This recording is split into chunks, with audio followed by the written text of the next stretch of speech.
She never paid rent. She never left. And yet, she's still here. The silent tenant isn't living, but she isn't gone either.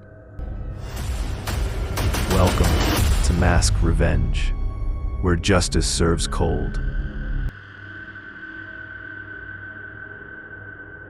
They say the past doesn't haunt places, it haunts people. But I never believed that. Not until I moved into that house by the lake. I was looking for silence, peace, a clean break after a divorce that tore me in half. My marriage had rotted from the inside out, and when it collapsed, it took everything I thought I knew about myself with it.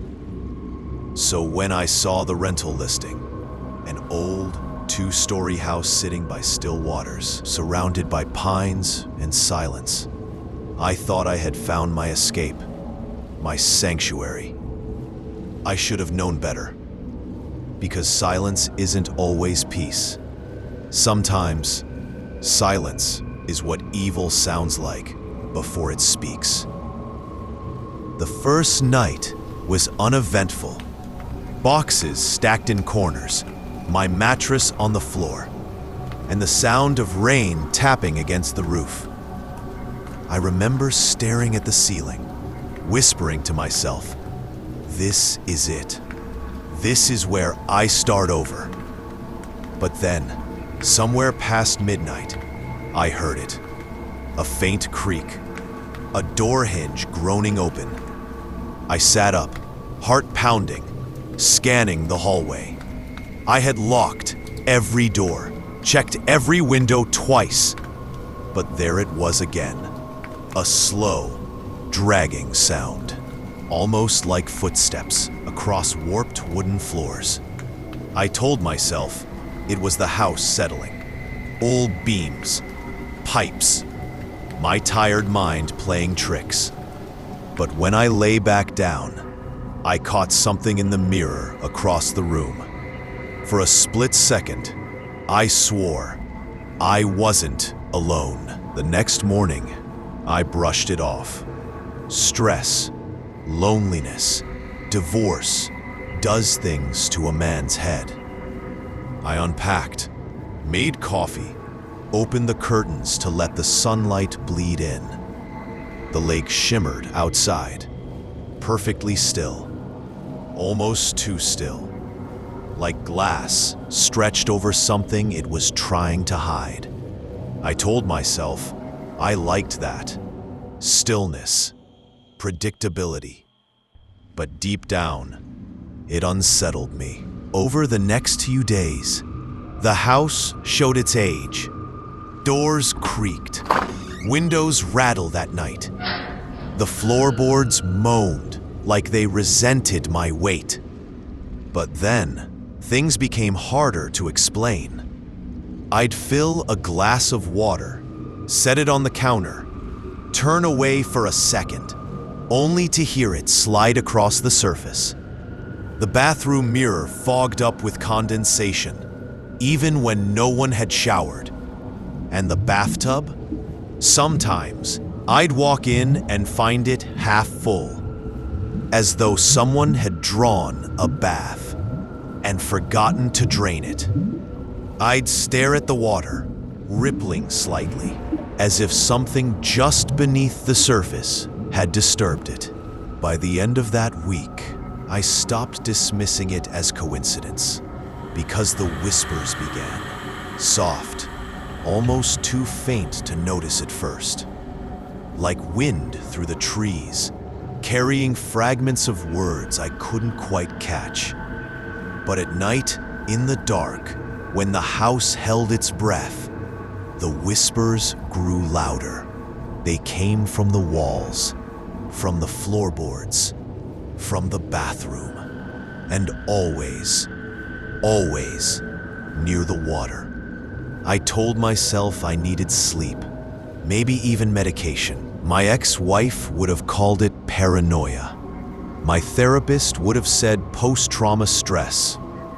But deep inside, I knew This house wasn't empty. Something lingered here, and whatever it was, it wanted me to hear it. One evening, as the sun sank low and the lake turned the color of blood, I caught my first clear glimpse. I was brushing my teeth, leaning against the bathroom sink, eyes heavy with exhaustion. My reflection stared back, dull, lifeless. Then, behind me, another face flickered. A woman's face, pale, water dripping down her hair, eyes wide, mouth open in a silent scream. I spun around. Nothing, just steam curling in the air. But when I looked back at the mirror, her face overlapped mine. That night, I didn't sleep. I sat in the living room with every light on, staring at the lake through the window. I remember whispering to myself, "It's just in my head." But even as I said it, the truth clawed its way into me. It wasn't in my head. It was in this house. And I wasn't alone. The whispers never left. They grew bolder. Sometimes I would wake up drenched in sweat, convinced someone had stood over me while I slept. And sometimes, in the blur of half-sleep, I'd see her. The drowned woman. Her face pressed against mine in the mirror. Her eyes wide with terror. But what haunted me most was the thought that I wasn't being haunted by a stranger. No. Whoever she was, she belonged here. She was part of this house. And if she belonged here, then someone had taken her away. It was around this time that I met him, Mr. Halden. He was the owner of the house. I had only spoken to him once before, when I signed the rental agreement. Over the phone, his voice was smooth, practiced. The kind of voice that belongs to someone who has told 1,000 lies and made them sound like truth. In person, he was everything people respected in small towns. An older man, silver hair combed neatly, professor's charm. He carried himself with dignity, as though the world owed him respect. But when he smiled at me, I didn't see warmth. I saw shadows.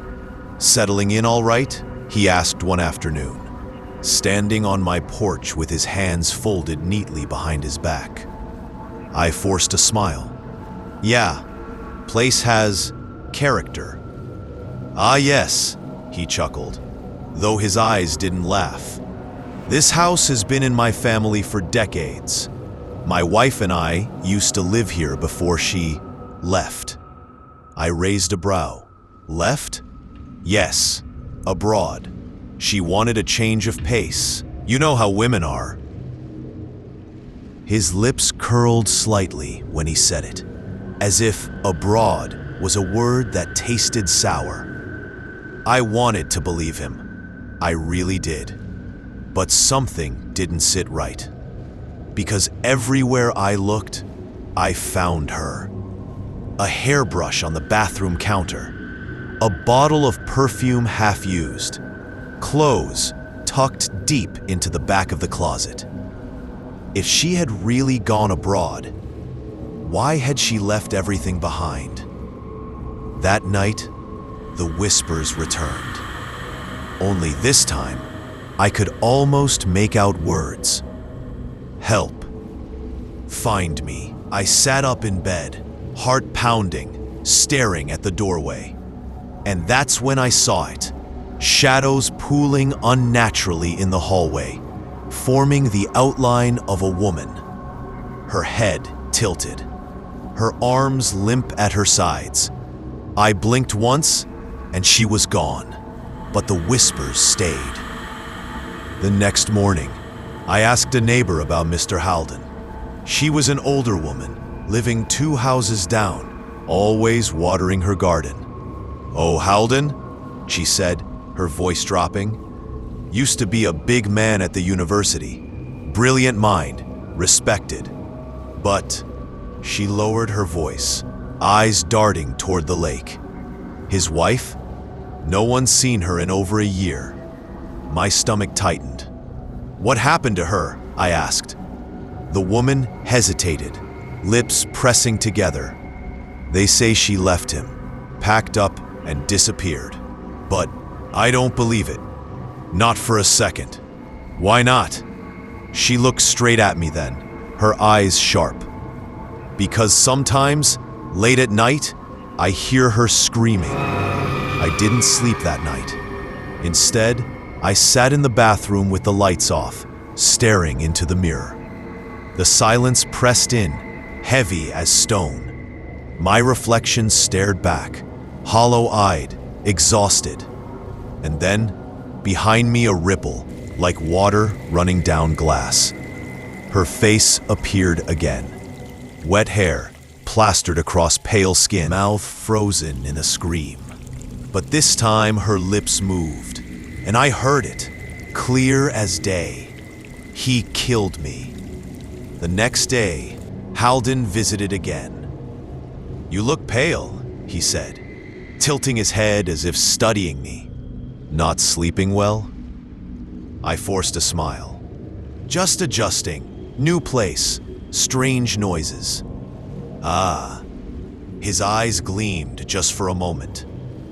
"Old houses can play tricks on the mind. Shadows where there are none. Voices in the pipes." He leaned in slightly, lowering his voice.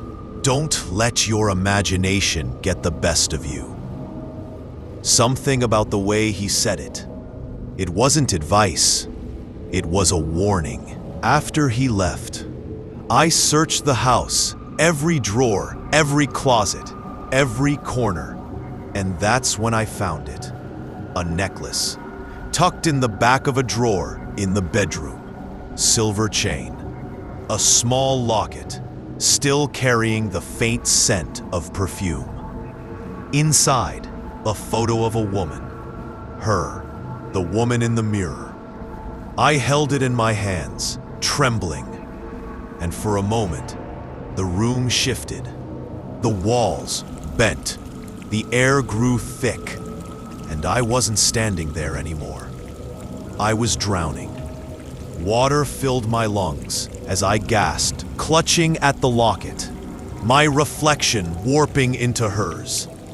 I felt her pain, her terror, the crushing silence of being dragged into the dark. And just as suddenly, I was back, standing in the bedroom, heart hammering, lungs burning, as if I had swallowed the lake whole. That night, I sat at the edge of the dock, staring into the black water. The moon reflected back at me, silver and cold. I whispered into the night, my voice shaking. "What do you want from me?" And the water rippled, as if something beneath the surface had stirred. Some nights, the whispers lulled me into uneasy sleep. Other nights, they dragged me to the edge of madness. But that night was different. That night, she didn't whisper. She screamed. I woke to the sound of water rushing, not outside in the lake, not rain. No, the sound came from inside, from the bathroom. I stumbled down the hallway, every nerve in my body screaming. The door was ajar, steam curling out like smoke. And inside, the bathtub was overflowing, clear water spilling onto the tiles, soaking into the floor. I lunged forward, fumbling for the faucet. But when I touched it, the water stopped, instantly, like someone had been holding it open and had just let go. I should have drained it. I should have walked away. But something inside me pulled me closer. The water rippled, though the surface was perfectly still. And then I saw her. Her reflection, not mine. Hair floating around her face like seaweed. Skin pale, eyes wide, mouth open in silent agony. I staggered back, my chest tightened, my vision blurred, and before I could scream, the water surged upward. A hand, her hand, cold fingers clamped around my wrist, dragging me down into the tub. I was no longer in my bathroom. I was in her death. Water swallowed me whole, icy and merciless. My lungs burned as I thrashed, and then I saw it. A car, sinking deeper into the black abyss. Headlights glowing faintly, swallowed by darkness. Inside, her body, face pressed against the glass, screaming for help that never came. And behind her, blurred by water, another face. Halden, his hands pushing, holding, murder in his eyes. I shot up, gasping, choking, clawing my way out of the tub. But when I looked in the mirror, I didn't see myself. Her eyes stared back at me, and her lips moved with mine. Find me. From that moment, I wasn't alone in my body. It started with small things. I'd pick up objects I didn't remember touching, walk into rooms with no memory of how I got there. One night, I woke up at the edge of the dock, the locket clutched in my fist. Another night, I found dirt beneath my fingernails, as if I had been digging. And then, there was the key. I woke with it in my hand. Old, rusted, heavy. I didn't know where it had come from, but when I gripped it, visions flashed before my eyes. Her car, her screams, the sound of Halden's voice whispering promises turned into threats. She wasn't haunting me. She was inside me. The next day, I tried to confront Halden. "Where's your wife?" I asked, cornering him on the porch. His smile faltered for the first time, only for a second, but I saw it. "She left," he said, voice tight. "She didn't want this life anymore." I shook my head, gripping the locket so hard it dug into my palm. "No, she didn't leave. You made her leave." His eyes narrowed, and then, just as quickly, the mask returned. He chuckled, shaking his head. "You've been here too long. Old houses do strange things to the mind. You should take care of yourself." But in his eyes, I saw fear. That night, she took me fully, sitting at the kitchen table, staring at the locket, when my body began to move without me. My hand grabbed a candle, lit it, carried it upstairs to the bedroom. I fought it, screaming inside my own head. But she was stronger. Her rage was stronger. She laid out the candle, drew symbols I didn't recognize across the floor in chalk I didn't own. And when she spoke, it wasn't my voice, it was hers. "Madison," she said, her voice spilling out of my throat. Madison Elizabeth Halden, her name. I collapsed, gasping, trembling. My chest felt like it was going to split open. And then, I heard it, her voice clear inside my skull. "He killed me. He buried me. Bring me back."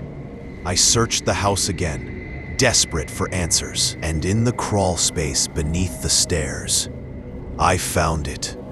A box. Inside, letters. From a student, a young woman. Romantic, desperate words. Pleas for him to leave his wife. Halden had been having an affair, and when his wife found out, She threatened to expose him, so he silenced her. The pieces locked together. The whispers, the visions, the locket, the key. She had chosen me, not to haunt, but to carry her voice, to be her vessel, to finish what she couldn't. That night, the possession grew violent. I woke choking, my body convulsing, my reflection in the mirror no longer mine. Her mouth screamed through me. Her hands clawed through me. And when I looked into my eyes, her rage burned inside them. She wasn't asking anymore. She was demanding justice. I tried to leave, packed my bag, walked out the front door, told myself I didn't owe this ghost my sanity. But when I reached the edge of the property line, my legs stopped moving. My chest tightened, breath trapped in my lungs. And then, her voice whispered through me, "You can't leave me here. Not again." The bag dropped from my hand. My feet turned back toward the house. She wasn't letting me go. Not until it was done. The next evening, Halden invited me for dinner. He poured wine, forced conversation, smiled that teacher smile, but his eyes never met mine. They darted to the locket at my neck. "You've grown attached to this place," he said, swirling his glass. "It's almost like you've been chosen." The way he said it, his tone, it wasn't small talk. It was a warning.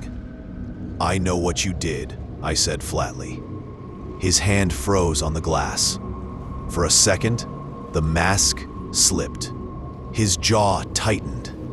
Then he chuckled softly. "You've been listening to her, haven't you?" His voice dropped lower, colder. "That's what she does. She seduces, manipulates, even in death." I slammed my fist on the table, making the plates rattle. "She was your wife, and you drowned her in that lake."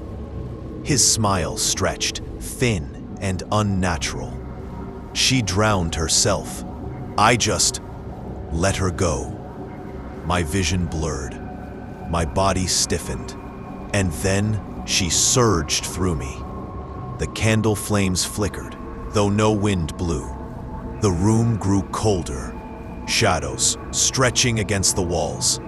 Her voice tore from my throat, trembling, furious. "Liar." Halden froze. For the first time, he looked afraid. But then he sneered. "You think you can use him against me? You think you're stronger than me, even now?" He lunged across the table, grabbing my wrist, squeezing so hard I felt bones grind. "She wanted to ruin me," he hissed. "So I silenced her. And I'll silence you too." The struggle turned violent. Chairs toppled, plates shattered. His hands were around my throat, squeezing, pressing me against the wall. But then, her strength surged through me. My vision doubled. I saw his face, not as it was now, but as it had been that night. Rain pouring, headlights glowing, his hands shoving her down into the water. Her rage exploded inside me. My body was no longer mine. It was hers. With unnatural strength, I threw him off. His body slammed against the cabinet, glass shattering around him. He scrambled up, wild-eyed, blood dripping from his temple. "You can't stop me," he spat. "They'll never believe you. I'm respected. I'm untouchable." But she was already moving through me. I staggered toward him, voice splitting into two, mine and hers. "No one is untouchable. Not from death." Halden backed away, fear finally breaking through his arrogance.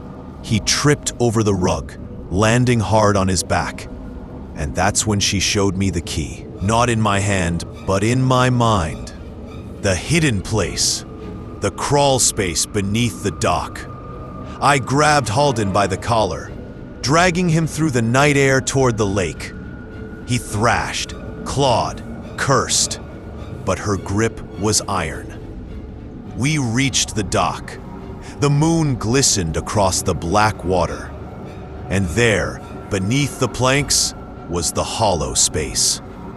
I yanked the boards up with strength I shouldn't have had, and there it was. Her body, wrapped in decayed fabric, bones brittle, hair matted with weeds. The water had preserved her secret, until now. Halden's face drained of color. He fell to his knees, shaking his head violently. No, it wasn't supposed to be found. Her voice roared through me, so loud it felt like the whole lake vibrated. Justice! Halden bolted, scrambling back down the dock, but my legs carried me after him. No, her legs. We tackled him at the edge. His body crashed into the water with a thunderous splash. He thrashed, sputtered, clawing toward the surface. But my hands, her hands, held him down. The water churned with his panic. His eyes bulged. His screams turned to bubbles. And then, stillness. He sank, just as she had. The lake grew calm. Moonlight shimmered across its surface. I collapsed on the dock, gasping for breath. My hands trembled. My chest burned. My head spun. But when I looked into the water, I saw her reflection beside mine. For the first time, she wasn't screaming. She was smiling. "Thank you," she whispered. And then she was gone. The next morning, I left, bag in hand, heavy heart and hollow soul. The police would find his body. They would find hers too. The truth would surface, piece by piece. But me, I was just the vessel, the weapon she needed. And as I walked away from that cursed lake house, one thought burned in my mind. Some ghosts don't want peace. They want revenge. And when they find you, they don't haunt you. They become you. The lake was quiet after Halden's death. Too quiet. For weeks, I told myself it was over, that she was free, that her whispers would fade, her reflection would vanish, and I could finally walk away. But silence is deceptive, and the dead never let go that easily. I rented a small apartment in the city, tried to settle into a routine. Work, sleep, eat, pretend I wasn't a man who had held another beneath the water until his last breath left him. But at night, when the city calmed, I'd hear it again. That sound, the soft, deliberate ripple of water. Even here, far from the lake, the sound followed me. Sometimes it came from the sink, sometimes the bathtub. Sometimes I'd wake to find my pillow damp, as though droplets had fallen from above. One night, I woke gasping, lungs burning. My sheets were soaked through, and for a split second, I swore I was drowning. I staggered to the bathroom, clutching the sink, staring into the mirror, and she was there. Not screaming, not furious, but watching. Always watching. Her eyes, wide, unblinking, locked onto mine. We're not done. At first, I thought it was guilt. My mind was breaking under the weight of what I had done. But deep down, I knew she hadn't left me. She couldn't, because once you become a vessel for vengeance, you're marked. You carry the dead with you. A month later, I was walking home when I noticed someone trailing me. Tall, broad-shouldered, confident steps. At first, I thought it was paranoia. City streets, late at night. It happens. But when I cut through an alley, he followed. When I quickened my pace, so did he. And then I heard it. His voice, low, mocking. "You're the one who ratted Halden out, aren't you?" I froze. He stepped into the light, face twisted with anger. Halden was my brother. When I blinked back to reality, the brother lay unconscious at my feet. Not dead, but close. His chest rose and fell shallowly. And I knew this wasn't over. Not with him, not with anyone, because she wasn't finished. The next day, I sat by the window, staring out at the city. People hurried by, oblivious, living, smiling, breathing, and I wondered, how many of them carried ghosts? How many of them were vessels like me? Maybe that's how the scales are balanced. Not by courts, not by laws, not by men, but by the dead, choosing the living, using us to finish what was stolen from them.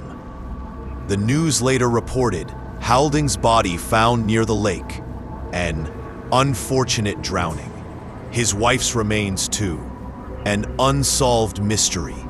They called it tragedy, but I knew better.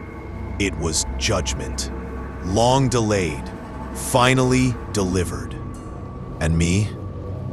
I can't escape it. I don't even try anymore.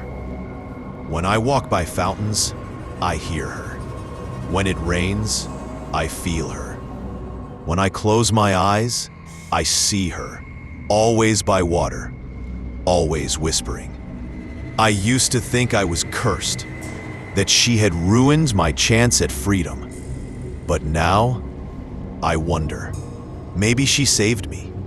Maybe vengeance isn't a curse, it's a calling. Because when I look in the mirror now, I don't just see my face, I see hers. And behind her, shadows, other faces, other whispers, other dead who wait their turn. It's only a matter of time. So I keep the lights on. I avoid mirrors. I pretend I can live like a normal man. But at night, when the silence grows heavy, when the water starts to ripple in my ears, I know the truth. I'm not a man anymore. I'm a tenant. And the dead, they've moved in for good. They thought their sins were buried deep, but the dead remember. And justice always rises. If you want more stories where betrayal meets its end, subscribe to Masked Revenge. Like and share, because every untold story deserves to be told.